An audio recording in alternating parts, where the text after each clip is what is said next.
మీకు అందరికి కూడా మన ఈ 4.5 సంవత్సరాలు జరిగిన జగనన్న ప్రభుత్వము, ఇది వరకు జరిగిన చంద్రబాబు నాయుడు గారి ప్రభుత్వంలో ఏ విధంగా పాలన ఉందో ఒకసారి మీరందరూ కూడా ఆలోచించుకోవాలని చెప్పి కూడా నేను కోరుతా ఉన్నాను.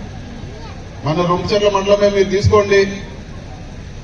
మన జగనన్న వచ్చినాక ఏవైతే మేనిఫెస్టోలో చెప్పినారో, ఏదైతే నేను చేస్తా అని చెప్పినారో, ఈరోజు ప్రతి పథకం కానీ, ఈరోజు మేనిఫెస్టో ప్రతి ఆఫీస్లో కూడా ఈరోజు ప్రతి ఒక్క విషయాన్ని కూడా తేదీలు చెప్పి మరి ఇదో పలానా తేదీకి నేను ఈ విధంగా పెన్షన్ ఇస్తా అంటే పెన్షన్ కానీ, లేకపోతే ఆసరా కానీ, చేయూత కానీ, ప్రతి ఒక్క అమ్మఒడి కానీ, ఇన్ని పథకాలు కూడా ఈరోజు ప్రజలకు నేరుగా వస్తాయి.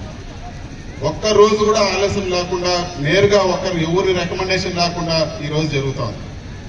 అదేవిధంగా ఈరోజు ఇళ్ల పట్టాలు కానీ, ఇల్లులు మంజూరు కానీ, ఇవన్నీ కూడా ఈరోజు ఏ పార్టీ అని చూడకుండా, ఏ కులము మతం ఏం చూడకుండా ఈరోజు జగనన్న పాలన ఈరోజు మీ ఇంటి వద్దకే వచ్చి మన ఊర్లోనే సచివాలయంలో మీరు ఈరోజు అన్ని పనులు కూడా చేసుకునే పరిస్థితి మీకు అందరూ కూడా తెలుస్తారు. ఈ పథకాలే కాదు, మన ఊర్లో స్కూల్స్ చూడండి, నాడు నేడు కింద ఈరోజు స్కూళ్ళన్నీ కూడా అభివృద్ధి చేశారు. మీరందరూ కూడా ఒకసారి ఆలోచించుకోండి, ప్రభుత్వ పాఠశాలలు ఏ విధంగా ముందు ఉన్నాయి, ఈరోజు మన బిడ్డల యూనిఫామ్ ఏ విధంగా ఉంది, వాళ్ళకి పెట్టే భోజనం ఏ విధంగా ఉంది, వాళ్ళకి చెప్పే చదువు ఏ విధంగా ఉంది, వాళ్లకు ఈరోజు బ్యాగులు ఇవ్వడం కానీ, అదేవిధంగా పుస్తకాలు ఇవ్వడం కానీ అన్ని కూడా మీరు ఒకసారి ఆలోచించుకోవాలని చెప్పి కూడా నేను కోరుతాను. ఈరోజు మన బిడ్డలు చదువులకు ఫీజు రింబర్స్మెంట్ పథకంలో ఎంతైనా కూడా పూర్తిగా ఈరోజు ప్రభుత్వమే భరిస్తా ఉంది. అదేవిధంగా ఆరోగ్యశ్రీలో కూడా ముందు కన్నా ఈరోజు ఎంతో మెరుగైన వైద్య సేవలు అందుతా ఉన్నాయని చెప్పి కూడా మనం అందరం కూడా ఒకసారి గుర్తు చేసుకోవాలి. ఇదే ఒకసారి చంద్రబాబు నాయుడు గారి పాలన గురించి కూడా మనం ఒకసారి ఆలోచించుకోవాలా. అందరూ కూడా మహిళలు ఉన్నారు, అందరూ కూడా ఎంతో కష్టపడి మీ కుటుంబాలను కానీ, మీరు ఎంతో పట్టుదలతో మీ పిల్లల్ని అందరినీ కూడా ఈరోజు పైకి తీసుకొచ్చే పరిస్థితి మీరందరూ కూడా చేస్తా ఉన్నారు. ఇది వరకు చంద్రబాబు నాయుడు చెప్పినాడు రైతు రుణ మాఫీ చేస్తానని, ఆ మాట ఎగరగొట్టింది వాస్తవమా కాదా? అప్పుడు అందరు కూడా మహిళలకు చెప్పినాడు డ్వాక్రా రుణాలు అన్ని మాఫీ చేస్తాం, మీరు కట్టద్దని 2014 ఎలక్షన్ లో చెప్పినాడు. ఎలక్షన్ అయినాక ఒక్కరంటే ఒక్కరు కూడా డ్వాక్రా రుణాలు మాఫీ చేయలేదు. బంగారు రుణాలు మాఫీ చేస్తా అని చెప్పినాడు, ఇంటికి ఒక ఉద్యోగం అని చెప్పినాడు, ఏ ఒక్క కార్యక్రమం కూడా చేయలేదు. ఆ రోజు సచివాలయాలు లేవు, జన్మభూమి కమిటీలు ఉన్నాయి, పెన్షన్ ఉండే వాళ్ళకే 2-3 పెన్షన్ ఇచ్చుకున్నారు ఒకే ఇంట్లో. కానీ నిజంగా ఎవరికైనా పెన్షన్ ఇవ్వాల్సి వస్తే ఇవ్వని పరిస్థితి ఉండింది. ఈ రోజు కూడా మనం కానీ ఈరోజు మళ్ళా మనకు జగనన్న లేరనే పరిస్థితి వస్తే సచివాలయాలు వాలంటీర్లు అందరినీ తీసేసి ప్రతి సచివాలయం కూడా జన్మభూమి కమిటీ కార్యాలయాలు అయిపోతాయని చెప్పి కూడా మీరందరూ కూడా గుర్తుపెట్టుకోవాలని చెప్పి కూడా తెలియజేస్తా ఉన్నాను. జగనన్న ఉంటే మనకు పథకాలు ఉంటాయి, జగనన్న లేదంటే ఖచ్చితంగా 2014 నుంచి 19 వరకు పరిపాలన ఏ విధంగా ఉందో మీరందరూ కూడా ఒకసారి ఆలోచించుకోండి. ఖచ్చితంగా మళ్ళీ అదే పరిస్థితులు తలెత్తుతాయి. మళ్ళీ కూడా మీకు ఏ పథకం కావాలో, ఇళ్ల పట్టా కావాలన్నా, లేకపోతే పెన్షన్ కావాలన్నా, లేకపోతే ఆసరా చేతిలో డబ్బులు కావాలన్నా మళ్ళా తెలుగుదేశం నాయకుల దగ్గర పోయి వాళ్ళ ఇంటి చుట్టూ చెప్పులరిగిపోయేటట్టు తిరగాల్సిన పరిస్థితి మనకు వస్తుందని చెప్పి కూడా మీరందరూ కూడా ఆలోచించుకోవాలని చెప్పి నేను కోరుతా ఉన్నాను. ప్రతి ఇంటికి కూడా లక్షల్లో అభివృద్ధి చెందింది, లక్షల్లో అందరు కూడా మేలు జరిగింది. ఈ రోజు మనకు రొంపిచెర్ల మండలంలో మీరందరూ కూడా చూసింటారు ఎన్ని రోడ్లు వేసినారు, కొత్త రోడ్లు. మనకుండే గ్రామీణ రోడ్లు అన్ని కూడా ఈ రోజు పూర్తయిన పరిస్థితి, ప్రతి పల్లికి కూడా వేసినారు.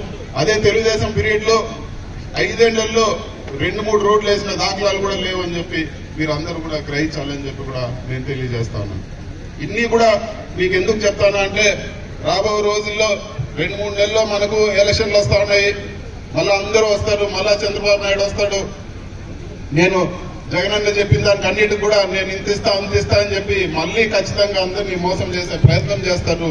మంచి ఏది చెడ్డ ఏది ఒకసారి మీరు అందరూ కూడా గ్రహించారు. ఒకసారి మీరందరూ కూడా మన కొత్త రాష్ట్రం ఏర్పడినాక 14 నుంచి 19 వరకు చంద్రబాబు నాయుడు ఏ విధంగా పరిపాలించారు, మన జగనన్న ఏ విధంగా పరిపాలించారో మీకు అందరూ కూడా తెలుస్తా ఉంది.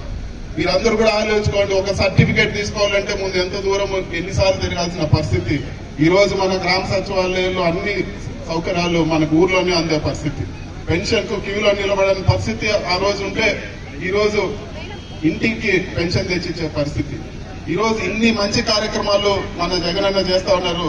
జగనన్నకు చంద్రబాబు నాయుడుకు ఒకటే తేడా, జగనన్న చెప్తే ఖచ్చితంగా మాట కోసం ఖచ్చితంగా మాట మనకు నెరవేరుతుంది. చంద్రబాబు నాయుడు చెప్తే ఇది వరకు ప్రభుత్వంలో బంగారు రుణాలు, డ్వాక్రా రుణాలు, రైతు రుణాలు మాఫీ చేస్తాను అందరికీ ఏ విధంగా ఎగరగొట్టినారో ఖచ్చితంగా రాబో రోజుల్లో మళ్ళా కూడా చెప్పినటువంటి ఎగరగొట్టేస్తారని చెప్పి కూడా మీకు తెలియజేస్తా ఉన్నాను.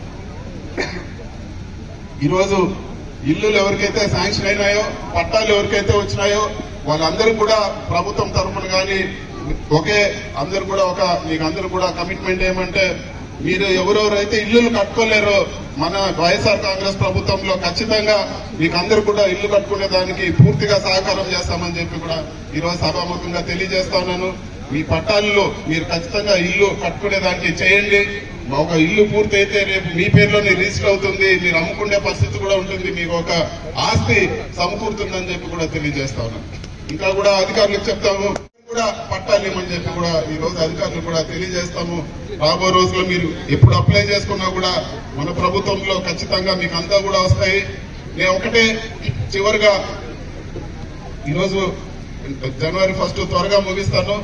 ఒకటే చివరిగా మీకు అందరు కూడా నేను తెలియజేసేది, ఖచ్చితంగా మీరు ఆలోచించుకోండి, మీ మనసాక్షికి ఆలోచించుకోండి. గత ప్రభుత్వం ఇప్పటికి ఒకసారి పోల్చుకోండి.